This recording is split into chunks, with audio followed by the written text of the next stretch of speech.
We are on and live. So, what's up, guys?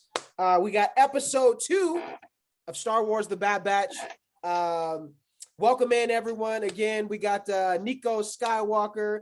We got my girl Aaron. We got the dude Aaron, also known as Star Wars Guide. And we got my boy Chris, Star Wars Lawyer, here for the episode 2. This one was titled Cut and Run. So the way I'll do it is we'll go from top to bottom. I'll share a little bit of my initial thoughts and then kind of have everyone else do the same. And then I have some pretty, interesting questions that all of us can answer about the episode. So number 1, let's kick it off, man. The episode again was titled Cut and Run. We noticed that they're going to this planet called Planet Salami. At least that's what I wanted to call it, but it's actually called Salusimi. Isn't that what's called? Salusimi? Isn't that how you pronounce it? Yeah, something. I said salami's easier. Salami's easier. We're just gonna call it Planet That's Salami. what I call it. And I think somebody last week, I don't know who it was in our group. Somebody mentioned like cut. I think it was you, Star Wars Lawyer.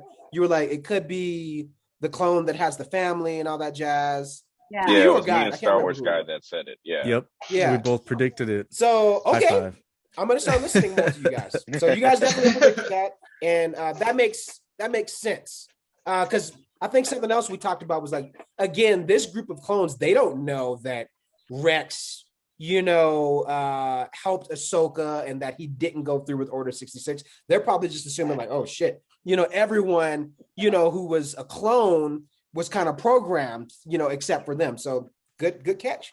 Another thing I took away from this episode was the Grogu vibes. The Mandu and Grogu vibes between Hunter and Omega. I don't know if anyone else seen that, but it's definitely. Yeah, this is the dad batch, man. Forget the dad batch. This is the dad batch. Dads, man. So I definitely got those vibes where like her place is with them. It's the Mando Grogu vibes. I really like that. I enjoy it, especially being a dad. So yeah. And then aside from that, you definitely feel like the tension of the Empire, like everyone has to have security codes, like even to leave off planet, to buy things, like it's crazy. They're even registering people. I was like, what is going on? But you really feel, I think so far this second episode has done a great job at like emphasizing like, yeah, that hard fist of the Empire, you really feel it even in those social terms. And then another thing I took away was, Cut said something about the Kaminoans, like when they create clones, it's with a purpose. So there's usually never an accident. So what is Omega's purpose? And I was like, that's very interesting. Obviously, I feel like this show is going to elaborate on that. But again, I would love for you guys to touch on that here in just a second about, Omega and kind of like, because she is kind of a mystery. You know what I mean? I feel like there's something that she's supposed to do that we haven't seen yet, and that's the purpose of the show. So going down the list, that's a little bit of what I took away. Nico, what are some things on your list, man? Like watching this episode, have at it. What's some stuff you took away? Watching this episode, I really loved seeing, because like one of the things I really wanted to see was like the Empire's initial start, like how did they get everything in place, and just seeing that they're just like, yeah, do it or just do it. It just that was very satisfying to see that there was no like they're just like, yeah, just here's a new currency, Empire currency, it's better than your old currency, can't even use it, just come here. And I'm just like, yeah, I love it. And seeing how they're actually attaching like chain codes to these ships brings me back to the Mandalorian, how his Razor Crest was pre-Empire. So it didn't have a transponder, I think, something like that. Oh. Yeah, I just love seeing these little timeline places where you see where they start to implement certain things. Yeah, for sure. I didn't even catch that. Good catch. Yeah. Anything else, Nico? No, that's it. I just really enjoyed seeing the Empire's rise, like how they became so solidified in the universe. So just like seeing in Clone Wars, I really enjoyed how like you could see both sides of people on both sides, like Separatists and the Republic. You're just like, okay, I see why people on both sides. Now it's the Empire and like really no one's here, but some people are just benefiting from the chaos. Yeah. Yep. Mm-hmm. Aaron, go ahead and take it away, my friend. What's some stuff that you took away from this episode? Which Aaron? I tease Ladies Star first, Wars. go ahead. Yeah, the lady Aaron, the lady Aaron. Well, thank you.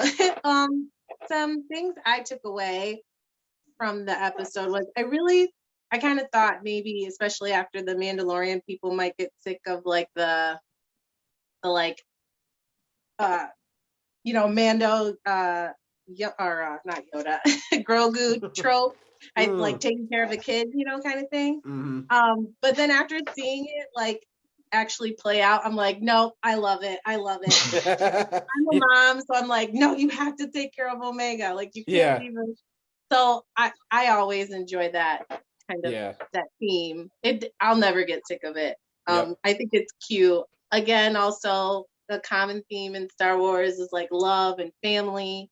And I think you really got to see that with this group and Omega and, Wrecker coming in like right at the right moment. I was like, oh my God.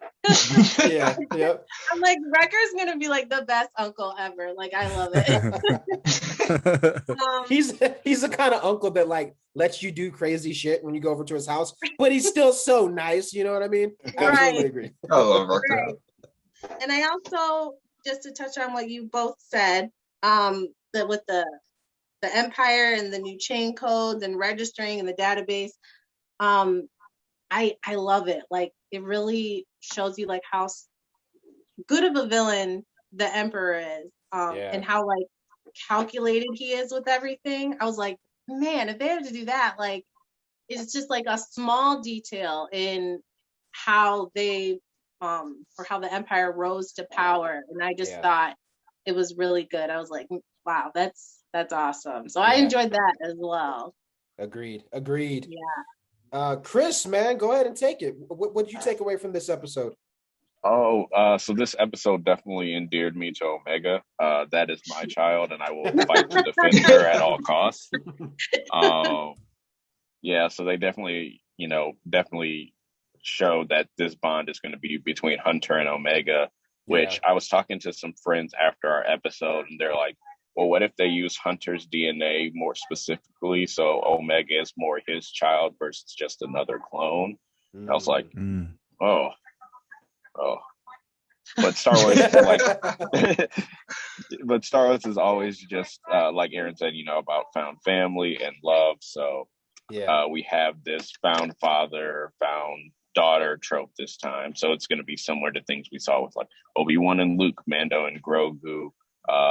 More Leia and Rey than Luke and Rey, because Luke was, the dingy old hermit that didn't want anything to do with a found child. But yeah. Thank you too. Good catch. I love that, man, for sure. The family theme is definitely like, that's always been kind of a Star Wars thing. And yeah, I enjoy it, man. I love it. Star Wars guide.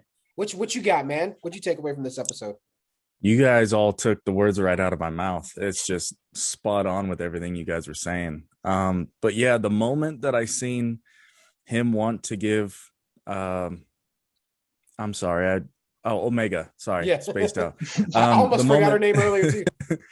The moment he wanted to give up Omega for a better life, I mean, I totally saw where he was coming from. Like the Bad Batch themselves are on the run. They can get, in hefty battles at any point in time.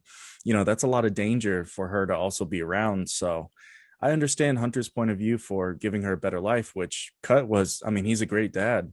Yeah. And he's definitely going to have to guide Hunter, as we've already seen, to know how to talk to a child, because all he's done was, give orders to his soldiers, which is, his whole job, his old duty, which he's great at. But we saw the moment that the Nexu, I think I said it right, was coming after her. He got upset, and he's like, of course he's worried about her. You could have died. What are you doing? And then Cut's like, hold on, chill out. You got to learn, give him some compassion, some empathy, everything else.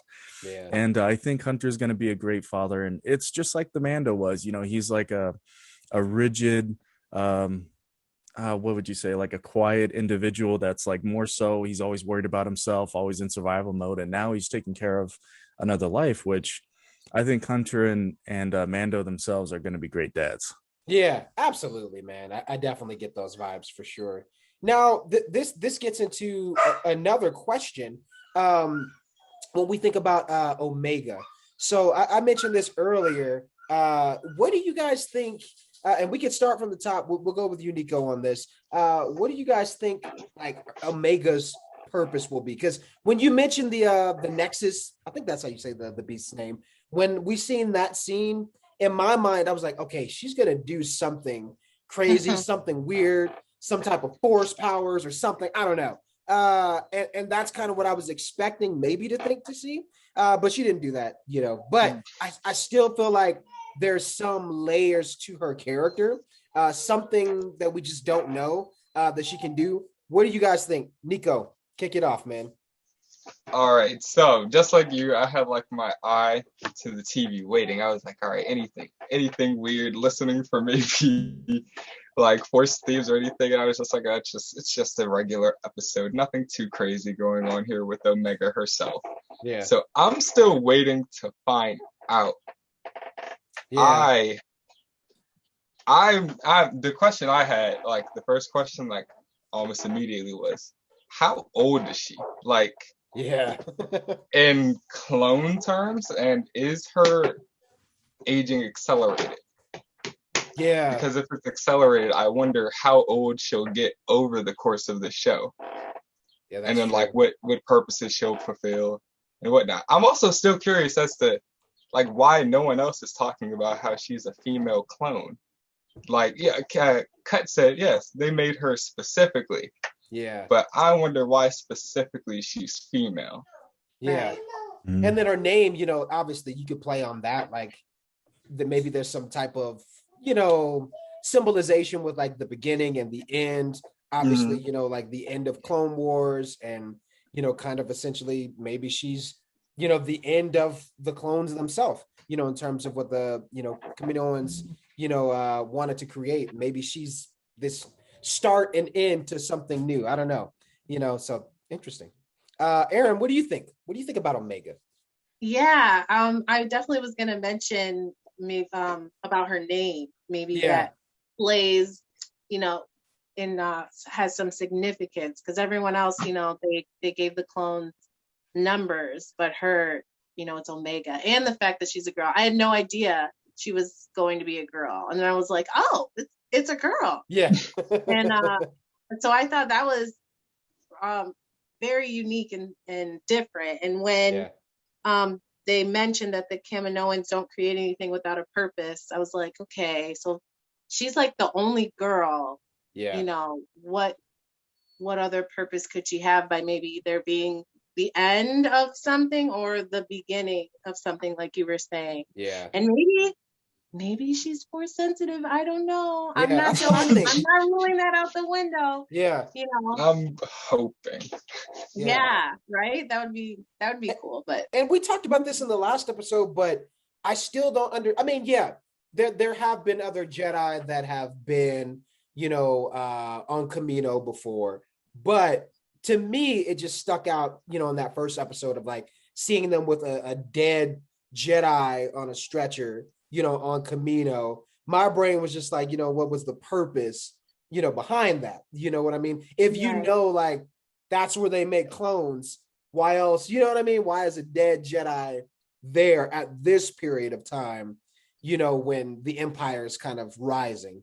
You know, I just thought it was really interesting. So what are the Kaminoans working on? That's what I want to know. Star Wars lawyer, man, what do you think? What's up with Omega, dude?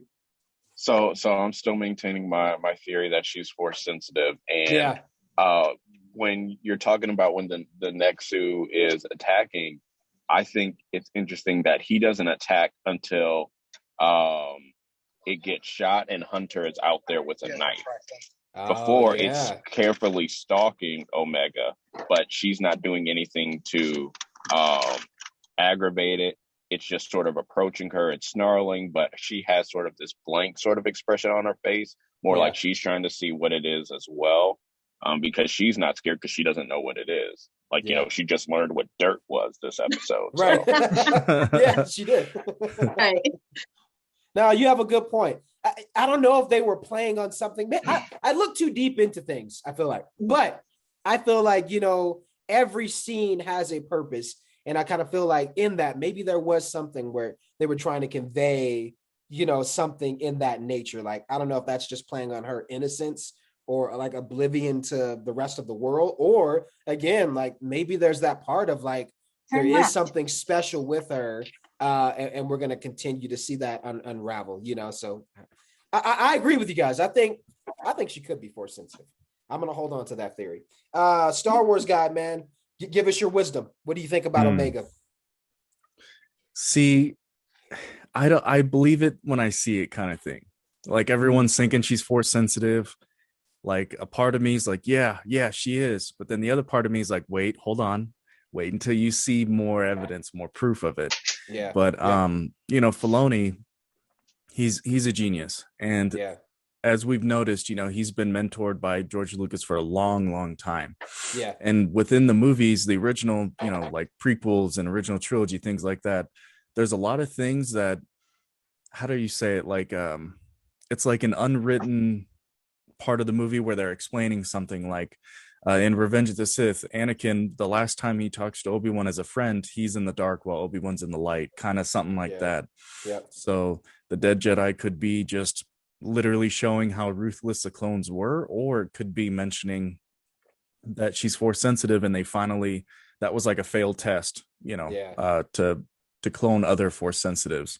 But I don't know. I just kind of, I'm so open-minded to everything, but I'm paying attention to every single little detail. Yeah, me too. Me too. There was before I get to our next questions, I just thought about something, and I'm gonna open up another browser. Let's see, Kanan. Yes.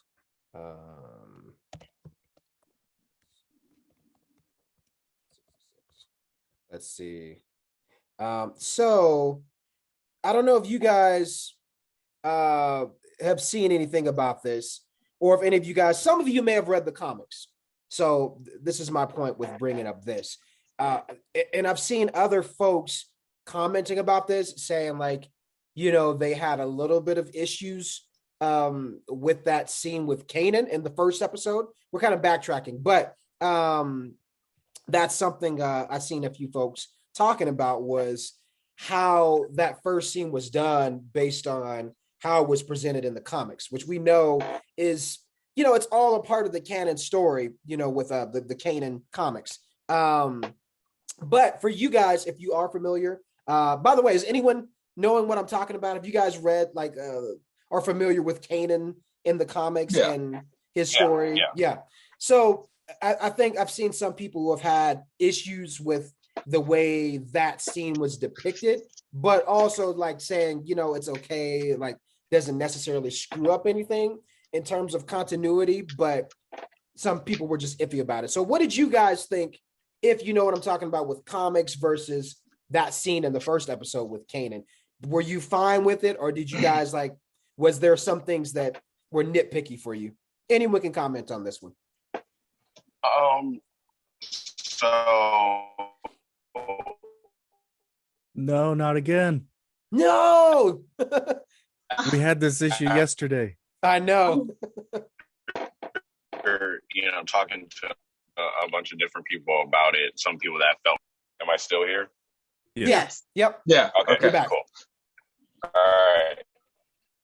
So how, after talking to people that like loved the Kanan Jarrus comic and felt sort of betrayed by it, talking to other people, it seems like Star Wars has always had the rules of canon where what you see on screen goes.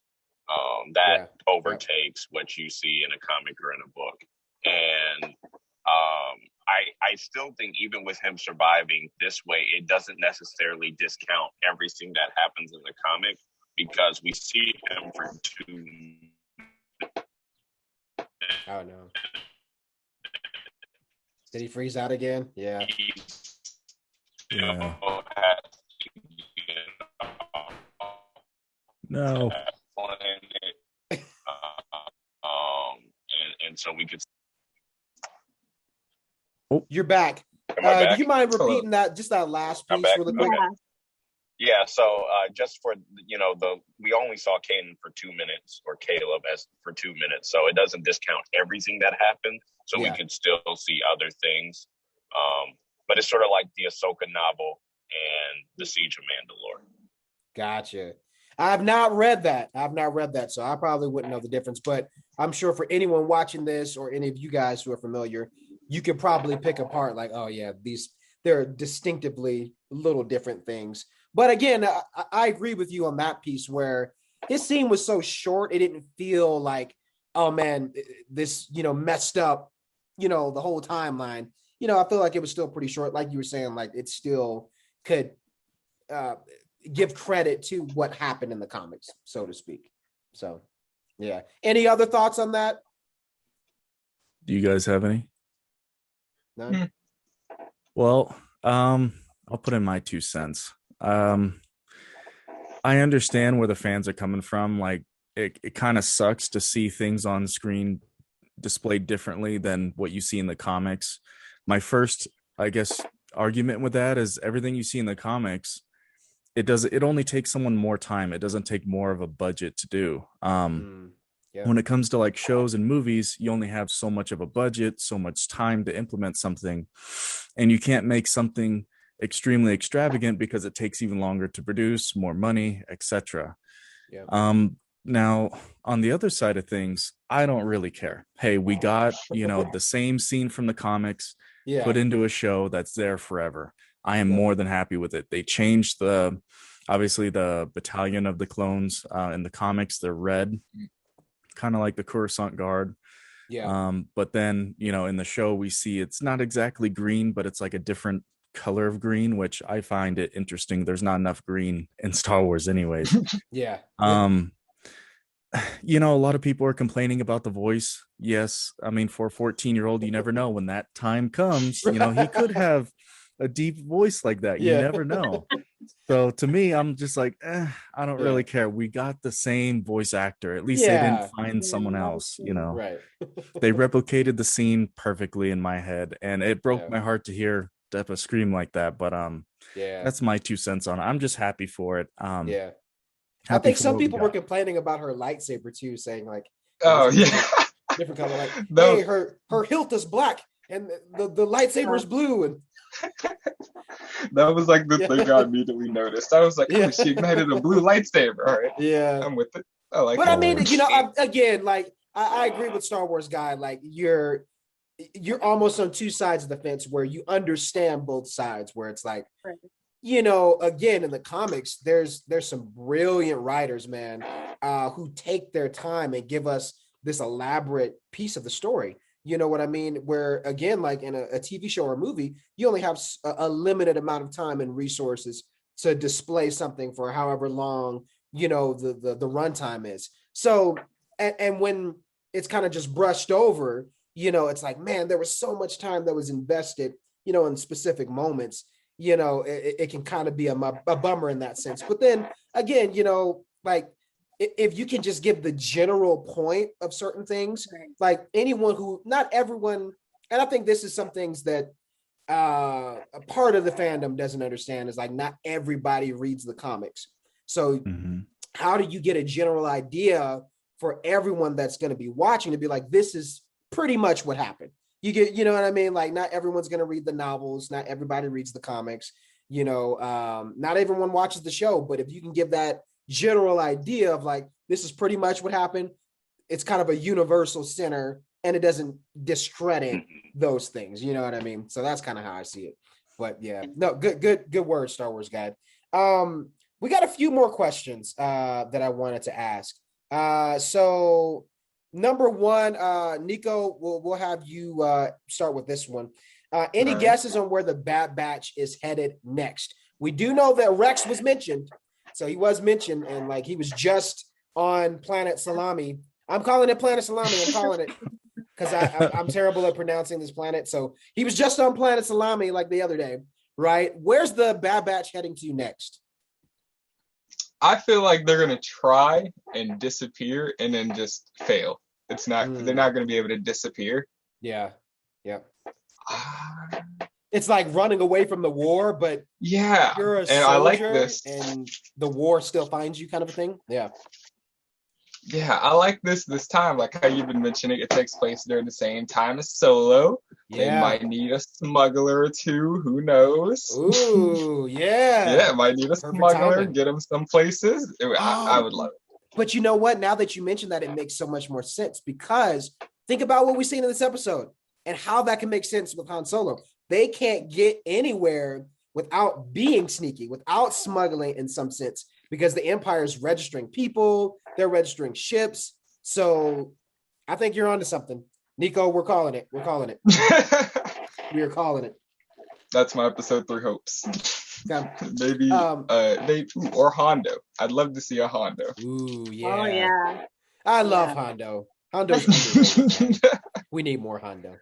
Aaron, what about you? Where are they headed to next? Man, as soon as the episode ended, I went, I wonder where they're going. Yeah. So I have no idea, but Nico, that would be so awesome if they ran into Han Solo and Chewie. Like, have we ever seen an animated Han before? Like, I don't think that would be sweet to see him in this show. Yeah, I think that would be perfect. But I'm calling it. I think we will. I think we will. Yeah, or maybe nice Lando or something. Yeah. I don't know where they could possibly go right now, because like the fist of the Empire has officially like slammed it. Like I don't know where they could escape to, and they stand out like a sore thumb. I'm like, you guys got to get some different clothes or something. I don't know where they're gonna go. Another thing I would add to that, though, when we think about Solo, because this does take place during that time, but we also know in the Solo Star Wars movie, we know and found out that Solo himself was a part of, the Empire at a certain point, like in the army.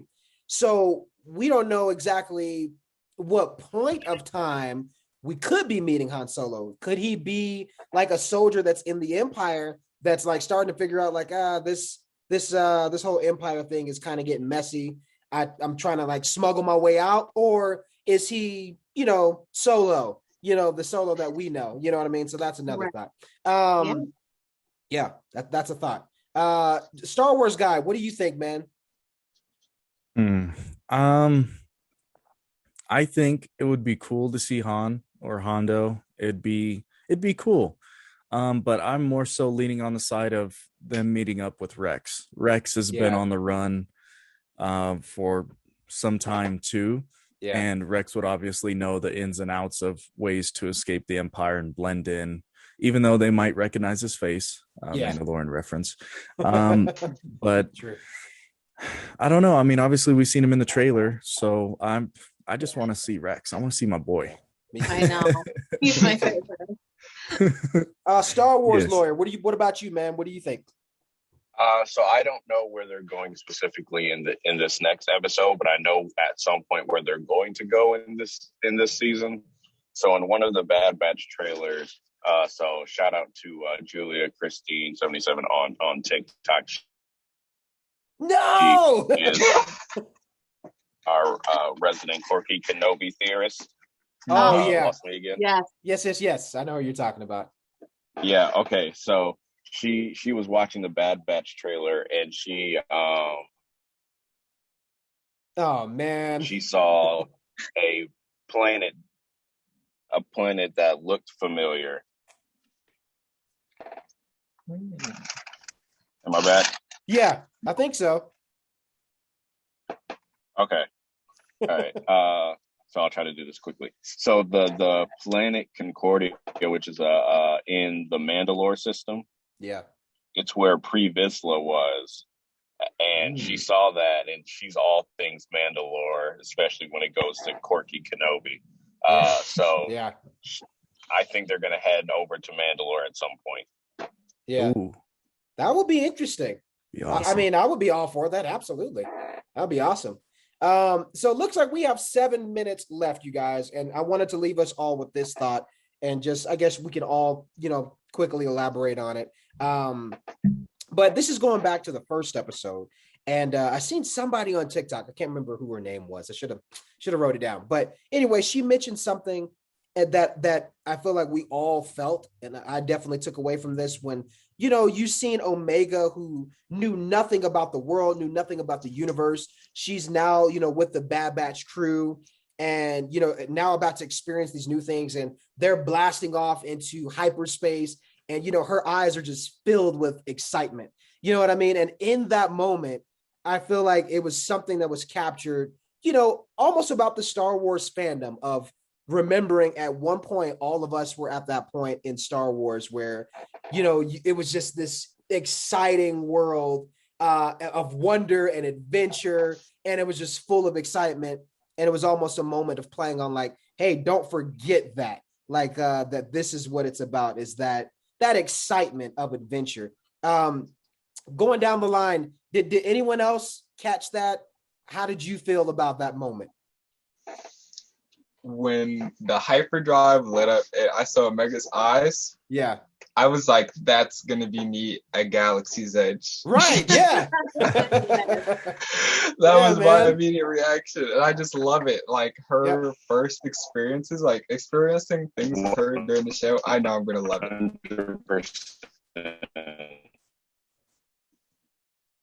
Yeah, I know. Chris is sounding like a droid.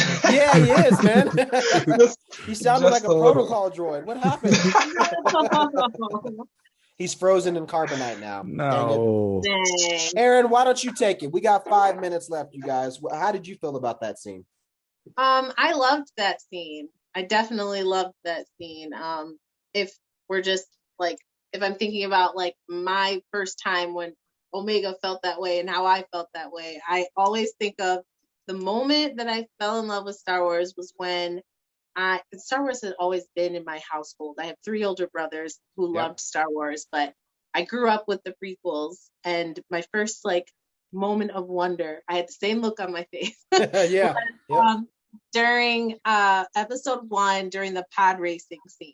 That whole scene, I was like, nope, this is it. This is for me. I loved it. And obviously, like, Star Wars music is so beautiful and iconic, and it literally makes it. But during the whole pod racing scene, there was no music. It was just the sound effects of, the pod racers and the, surround sound. And I was just like, oh my God, this is so awesome. So I was her at that moment. We were the same. So, Star Wars guy, what about you, man? What's a moment that you can relate with, in that scene? Oh man. It brought me some flashbacks. Like when I first was introduced to Star Wars, oddly enough, I was introduced to the original trilogy first on VHS. And then I was so young, of course, it was at my other parents' house. So then after I went back to my regular house, I didn't have anything to do with Star Wars. It's like I just kind of threw it in the back of my mind. Yeah. And then my best friend at the time came over and we started playing Revenge of the Sith. And of course, this is the third movie that I was just like, what the hell is this? Like, I don't know who General Grievous is. Who the hell is this guy? Who's Obi-Wan? Why is he killing him? Like, I had no idea what's going on. But then when I started learning more, rewatching it, episode 1, when Qui-Gon and Obi-Wan are there talking, and they eventually, they see the smoke, they ignite their lightsabers and they jam it through the door and they start carving their way out of there. I was like, this is fucking awesome. Like, I love this. Yep. And then of course the pod racing as well. And just those magical moments. Just like Aaron said, this is for me. And this I met the other love of my life and I was like, I freaking love this. Oh, where you going, Chris? Where are you going, man? So he's going into hyperspace. I'm in the car. I'm in the Lady Luck. Got to keep the Lando thing on brand. Gotcha. So I'm in Lady Luck. So echo what Nico said. It definitely was like Smuggler's Run in Galaxy's Edge because I was able to be one of the pilots. So what? Nice. Yeah. I hear that, man. I hear that. Well, guys, this has been so much fun. And I'm enjoying, for me, I mean, I guess I can share it quickly too. Like, for me, it's definitely, I agree. I was a prequels kid. You know, I first grew up with the original trilogy on VHS and went to midnight releases. And for me, that's what it was for the prequels. I went to every midnight release. I kid you not. Every one back in the day, midnight release. And you know, I went with my dad and we would get Taco Bell, because I don't know if you guys remember back in the day, Taco Bell and like McDonald's, they would do like these collector cups. I remember having all of those. Okay. And I remember like the excitement, and that's when, you know, for me, like the VHS is when I got bit by the bug. But that moment of awe was going to those midnight releases, and then it's been a part of my life ever since. So yeah, it's been so great being able to talk about these episodes with you guys. I can't wait until next Friday. Again, all of us are on TikTok as well, guys. So be sure to follow Nico Skywalker. We got my girl Erin. She does some amazing cosplay stuff. We got my boy Star Wars Guide. You'll see me and him often, always, you know, on my channel doing Star Wars Weekly Review. And then we got my boy Star Wars Lawyer. He is amazing as well, especially if you're into Lando. He's got some good stuff for you on TikTok as well. So go and check us out all there. And if you're new to the channel, be sure to subscribe, like this video, and share. And we'll see you for the next video. Bye, guys. All right. See you. All right, later.